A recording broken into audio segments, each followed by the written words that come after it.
Okay, I'm going to give you a caveat before I start my message. There's probably two groups of people who are listening to my voice right now. One group, and I don't try and make things black and white, but just bear with me. One group of you grew up in a Christian tradition that still works for you. You grew up with it, it makes sense to you, it works for you, and you're like, yeah, that makes a lot of sense. I like that, it works. The other group of you, and I guess Gregory just outed himself on which group he's in, sits over here. It says, I grew up in a Christian tradition, or some tradition, or I was influenced by it somehow, through culture, through my grandma, through whatever. But that doesn't really work for me in the way that it maybe works for them. Today, I need to qualify, if you're part of this group who says, my Christian tradition works for me, it's all good, today, this is a they message for you. I'm asking you to listen to the other group of people and understand why Friends Church speaks very particularly the way it does. It maybe won't make sense to you, but it will make sense to a good chunk of us. And so today, as you listen, if you're going, no, I grew up in a Christian tradition, it all makes sense, I want you to find a we with a group of people who don't. Because honestly, I fit here. I actually thought after going through however many years of deconstructing my tradition, going to seminary where basically it's a deconstruct central land because you learn all the original languages, you have to study everything, and you're consistently going through things and they're going, oh yeah, I know your tradition taught you that this is what this means, but that's actually not what it means. And then you learn why it doesn't mean that. I remember sitting in class and having professors say to me, okay, this is what the Bible says, but don't ever preach that. And I was like, sorry, why? Well, our tradition doesn't really buy that. And I'm like, so tradition trumps Bible. Really? I thought I'd gone through and taken all of my tradition and kind of moved it aside and said, okay, I'm going to start from scratch. Oftentimes we use the word atheism here. I got rid of the theism that I grew up with, and I let that go, and so now I don't have that theism. I was there. And then I read a book, just recently, a couple years ago, for a series for Friends Church. Can you throw up the title for me? Pure, Inside the Evangelical Movement That Shamed a Generation of Young Women and How I Broke Free. I'm not a woman. This book doesn't seem to apply to me. And yet when I read it, I realized how much of my tradition that I grew up with still impacts me. And I didn't even see it. Anyone, don't put up your hand, but any resonance of like, oh yeah. Mine was around sexuality. I remember every date before I go, my mom would sit me down and she'd say, now Vincent, she got to use my full name. She's the only person who gets to use, her and my wife get to use my full name. That's the only one. Vincent, you need to be a good Christian gentleman, which meant sexuality is off the table. Because your sexuality, I was taught, is bad. It's evil. As a man, I was taught my sexuality is kind of like a werewolf. When it takes you over, it like takes over your whole life and you just like pillage through the entire world and like attack everyone. You have no self-control. You have no ability to do anything. There's no weave sexuality. It's like werewolf sexuality, like raping and pillaging through the world. And so my sexuality was like, I don't know what to do with that. Now don't put up your hand, but... And if you're Catholic, don't put up your hand, but hell yeah, huh? And it's not just this. That's just my story. from reading a book for women. When I read through it from the women's point of view, I was like, oh my goodness. A tradition, a Christian tradition that shaped an entire generation of people to not connect to their sexuality in health. That's not the only thing that people's Christian traditions have impacted. Do you know the number of times people ask me things like, am I allowed to wear this in church? Is this modest enough? I have a short sleeves on, or I'm wearing a tank top. Like, will I get struck by lightning? Because modesty, in people's minds, is what you do in church. You can't dress the same way you do in the rest of your life. This is church. People swear at me. They're like, oh, shit. And then they're like, oh, shit. Oh, and it's, they're like, I'm going to get hit by lightning for sure. And they're looking at me going, like, seriously? Are you kicking me out?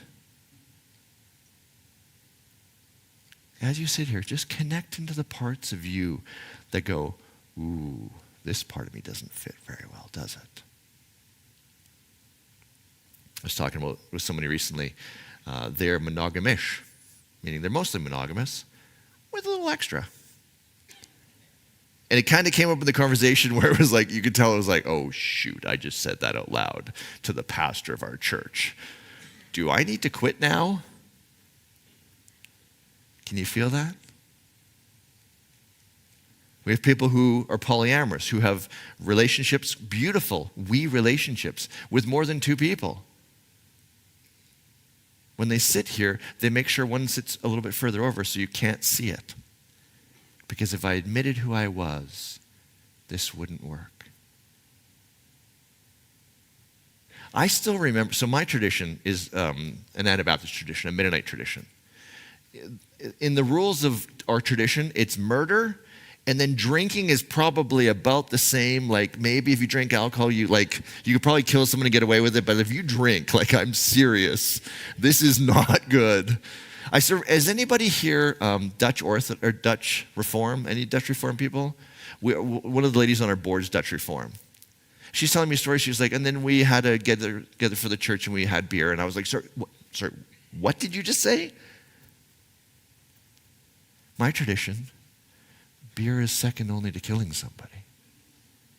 Her tradition is like, why wouldn't you drink beer? Can you feel all the ways that your Christian tradition, your Christian influence, whoever that voice is in your head, either a pastor growing up, a parent, a good person in your life, The Simpsons, I don't know, where you go, but wait a second. Christianity and religion has been used to hold me down, make me feel guilt and shame, make me feel like I'm never enough. I had one person said, I go to this, she's from another city. She's like, every once in a while I go to this church. It's right by my house. It's easy. She's older. She can't go very far. She goes to the church. And every time she's like, I sit there and they just tell me that I'm a piece of crap and that I need Jesus. And she's like, but I don't feel like I want to do good things in the world. I want to see how I can take water to the world. And she's like, nope, the whole story is piece of crap. Now again, in that tradition, it makes sense. For her, it's soul killing. With all that, and I can see in your faces, you each have a story of something in your tradition that you're like, oh yeah. Then why in the world would I sit up here and say, today I want to tell you why I think religion can be a very good thing? The number one question we get at Welcome to Friends is, why don't you guys just leave that? Let the whole Christian thing go. Do something else. It's hurt so many of us. It's caused so many problems. We're still dealing with the ramifications of this. Why then would I say, and Friends Church as a whole, why would our manifesto have the Christian tradition as part of it? I'm going to do my best to answer that question today. In fact, I'm going to go a step further. I'm going to see if I can get you fired up about it. But before I do, I have to get to one thing. When I say the Christian tradition, it sounds like I'm saying a single thing, doesn't it? The Christian tradition. I even use the definite article. In English, when you use the definite article, you mean the, singular. Probably more accurate, I should say, Christian traditions. You see, if you go online, so by the way, the social media trolls who follow us and tell us what we're doing wrong are going to love this one. I'm going to get all kinds of emails around this one. So just send me an email. I'm all good. Because in their mind, there's no Christian traditions. It's the Christian tradition, my Christian tradition. In fact, mine is the right one.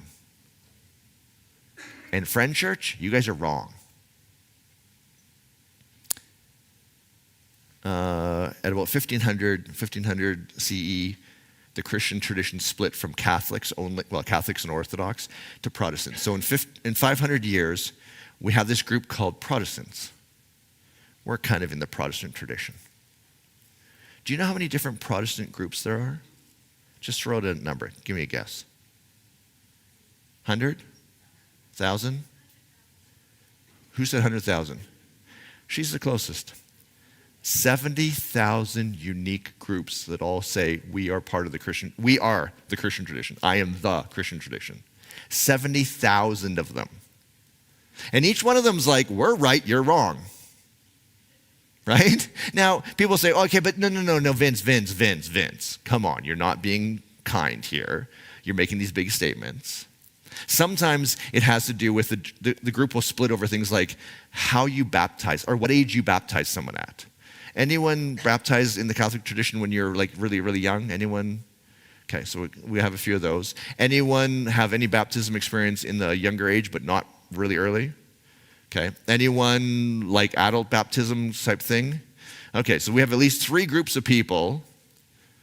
One tradition says baby, one tradition says younger, one tradition says adult. So yes, that's 3 of the 70,000 that isn't really a big deal when you baptize, although they think it is. They split their church over this. When you start studying this, you realize every group goes, no, we're right, you're wrong. Split. No, we're right, you're wrong. Split. 70,000 of those. This is where the part where you say, okay, but Vince, Jesus, right? Same, right? That's the one thing they agree on. And I'm going, really?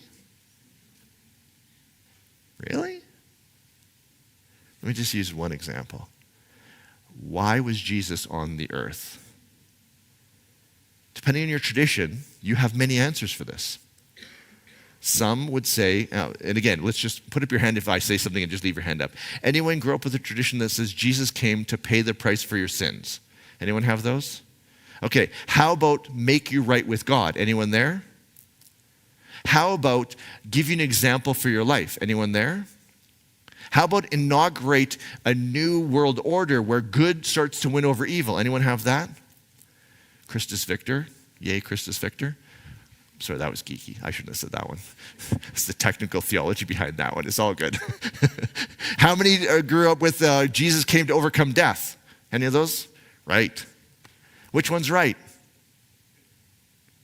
How many said Jesus just was at the wrong place at the wrong time under a bunch of Romans who killed him, and it was just bad? Anyone got taught that one? No. Every group, all 70,000 are like, no, it's not that one, it's this one, and we are right. That's the common word. When the social media trolls send me an email, it's, and we are right. Vince, you do not understand.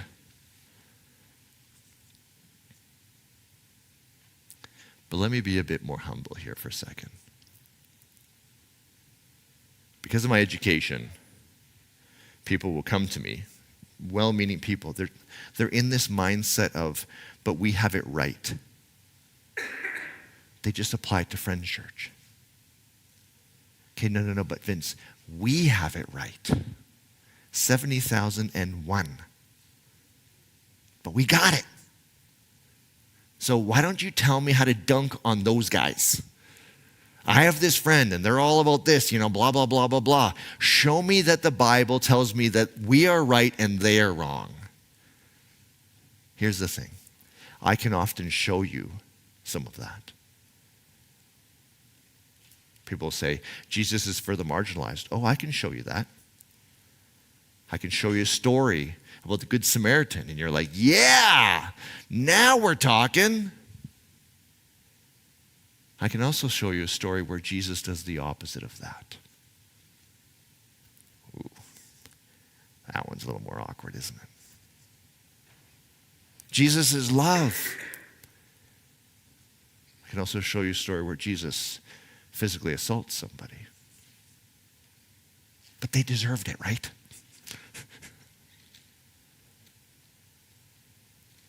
What I'm trying to show you is this. All 70,000 of those traditions ties back to the Bible. Well, let's do this. All 70,001 Friends Church ties back to the Bible. But every one of us does this. We pick stories that we like or that fit with our tradition, and we ignore stories that we don't like or don't fit with our tradition. There is not one Christian tradition. But this I can say absolutely. Every one of them picks and chooses what they take from the Bible and what they leave, including us. This is the difference. I tell you we're doing it. I will never lie to you and say, this is the right answer. I will say, today we're picking this story to inspire us. When there's a story about the character God asking the nation to genocide a group of people, you know what we do? We skip that one. We don't go, hey, I can come up with a reason why this is a loving act. They were really bad people, so genociding them is a loving act. No, we don't do that. Which is why I started this whole series of our manifesto in a very particular way. I started by saying, this is going to be our aim. We are going to be a community that takes water. It starts here. Can you turn on the light for me, Esmond? Well, in this week, last week I talked about the thing that hits me. I said mass shootings at schools. I open up my mail or my news feed and it's like, you've got to be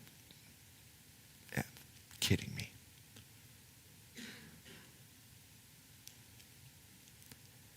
How do we still have this in our world?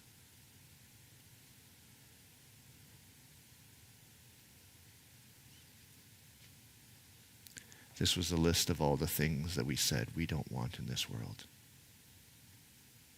School shootings, injustice, serial murders, racism, abuse of power, food insecurities, homelessness. Just so you know, this is all written beautifully. You just can't read. That's the problem. I literally have the worst handwriting. Somebody actually tried to put it through ChatGPT to see if ChatGPT could read it. Who trained that thing? That model's crap. This is the things that our lives we say we don't want in this world. And if we can do anything to help, to start moving the world, nudging the world in directions of health, that's our aim. We call it taking water. It's this model. Can you throw up the model for me, Esmond? It says, our lives are like this, I and the they.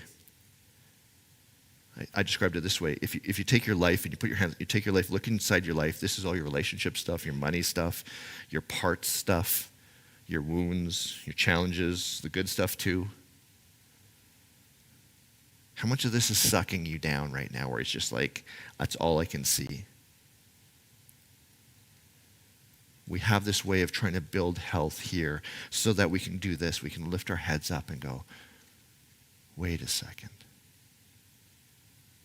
I can be a force of good for that. We call it taking water. When I look at the Bible, I'm asking the question, how does that help us take water? That's the way we pick and choose. If it's a story about genocide, maybe you're smarter than me, but I can't figure out a way to get from there to there. So I let it go. That's not for us. If it's a story about keeping women silent in the church, is that taking water?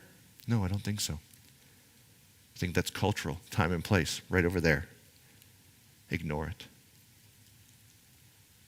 We pick and choose along that path.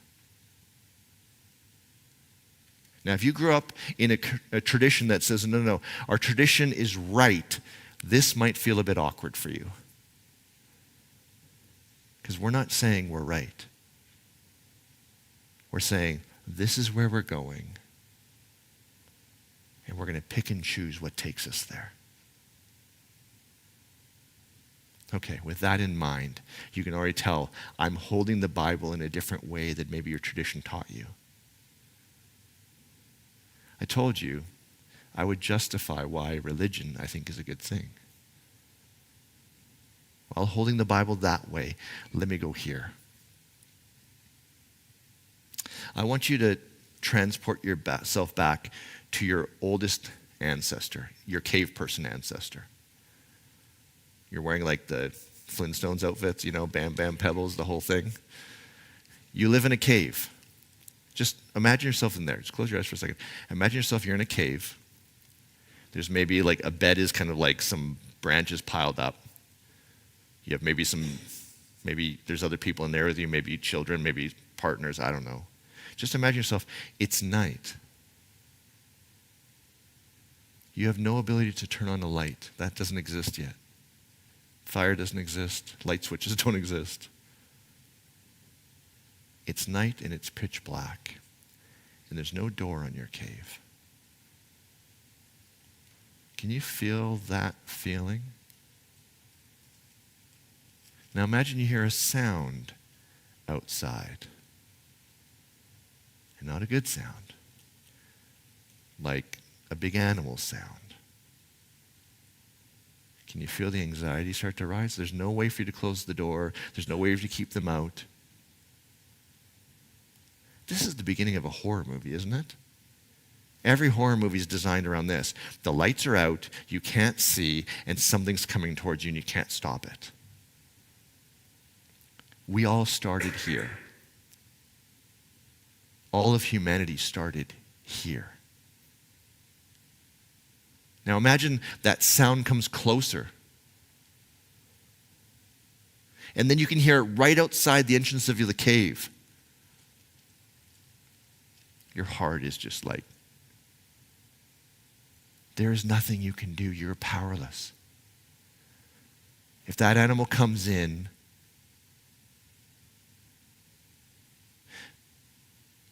if you're a baboon, you have a brain that's very similar to a human brain. If you were a baboon, you would have three options: fight, flight, or freeze. Fight, a hunting cat, not really an option. Freeze, well, play dead and fingers crossed. Or run. Humans have one more option. We have the ability to use story. Let me show you how it works. You're in the cave. It's dark. You can't turn on a light. There's a sound outside the thing. But you grew up with this. Your parents taught you this. They said, there is a spirit that will protect you, that can protect you. And when you're in a scary position, all you do is you call the spirit towards you, and you do it like this. You clip your fingers together like this. Now put yourself in the cave, and that story's in your head. What are you doing right now?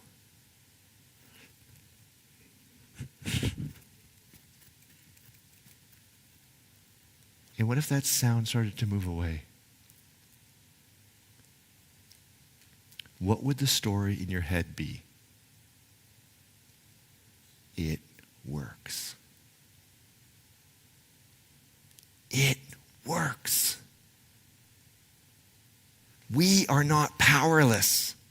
It works. Next time your kid's having a scary moment, you're like, okay, Junior, here's how it works. There's a spirit, this. Show me you could do this. Okay, here we go. You never need to be scared again. Can you feel that? A baboon doesn't have this option. We have the ability to create story. Story, cultural anthropologists say, served many functions, but one of the functions it did is it helped us navigate a very, very scary world. That became the beginning, they think, of religion. Stories that help us navigate a very scary world.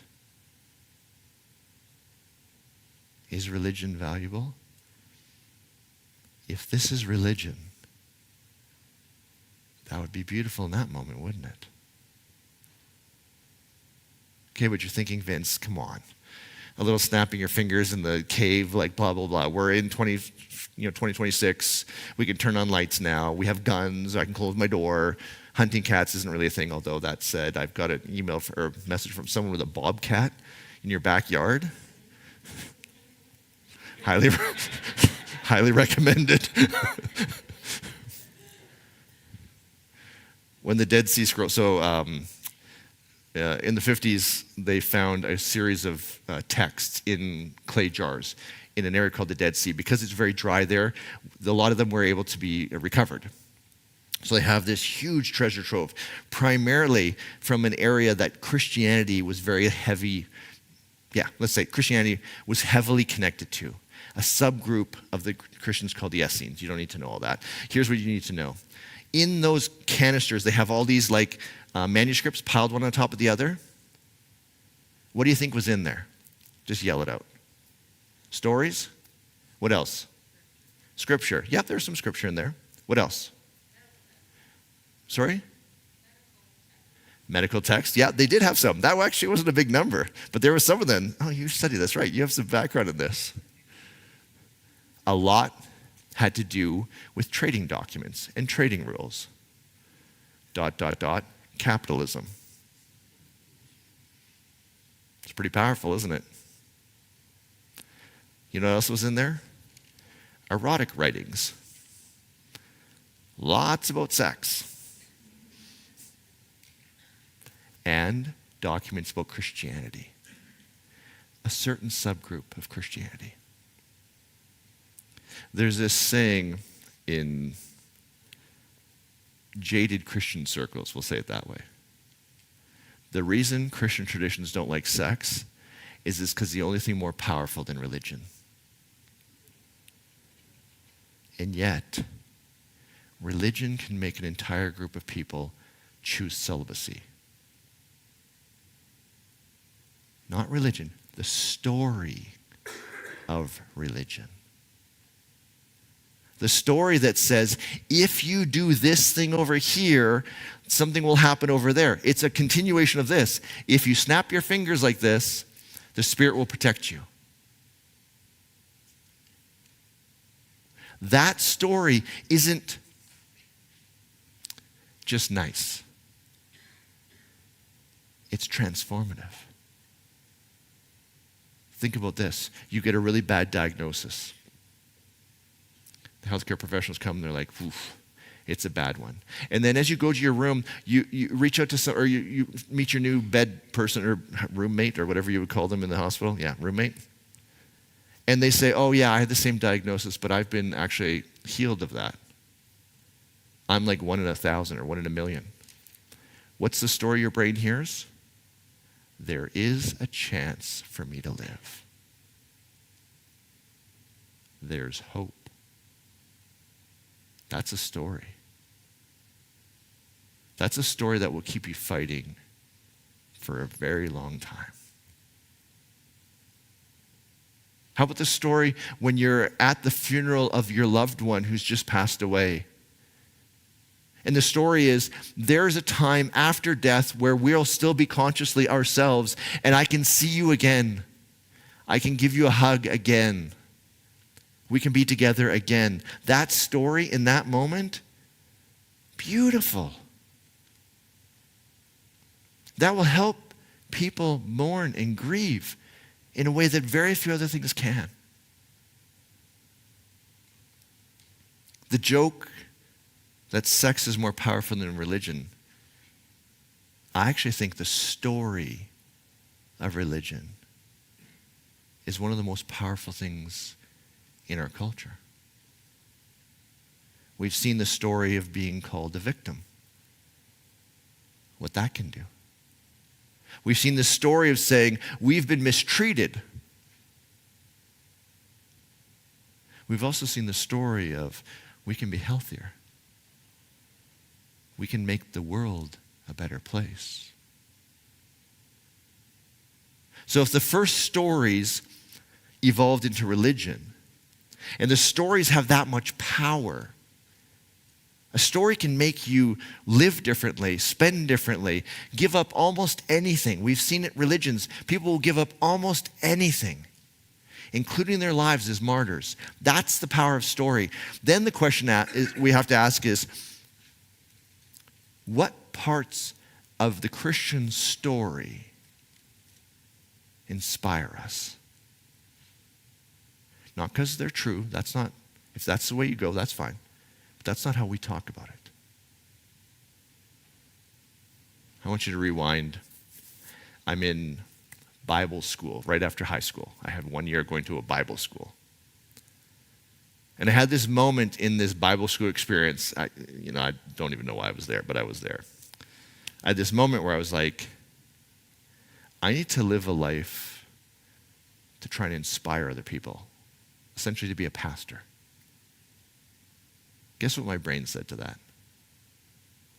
Hell no. Hell no. We didn't have the whole, taking water story. That wasn't in there. In my mind, pastor was just like the worst job ever. You don't get paid anything. You work nonstop. Everyone hates you. It's like, ugh, why would I want to do that job? So I went to engineering. There's a story about a guy named Jonah.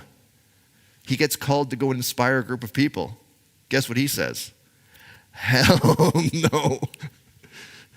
The right answer is Nineveh. Well, actually, the right answer is Nineveh. The wrong answer is Tarshish. He jumps on a ship to Tarshish. That's me. I'm literally sitting on this ship going to Tarshish going, no, I'm not doing it. I am not doing it. I don't care what happens. I don't care how much pressure there is. I'm not doing it. Hello, Jonah. The story of Jonah always says to me, Vince, think deeply about the impact your life can have.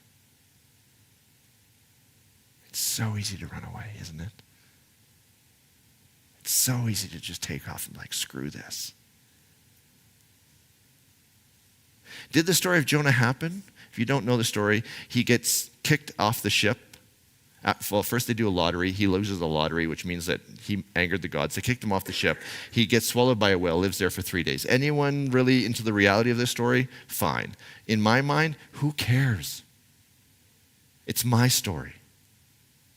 It's a story that every couple of weeks I have to sit down and go, okay, which way are you going there, Clausen? Tarshish or Nineveh? It's my story. It's the story that asks me every day, how will you live your life? Does it matter if it's true? Does it matter if it really happened? No. Because it's a story that moves me. If stories are valuable, if they're tied into the oldest version of ourselves, if that's the basis of religion, and if stories have as much power as I think they do, then the thing I want to leave you with today is this. Which stories, not all of it, which stories of the Christian tradition do you need to hold on to? Gregory said, His judgment is love. I grew up with a story that said God's judgment means I'm in trouble. I am bad. I did something bad. I'm a bad human. He let that story go. And he engaged in a new story. Judgment is love.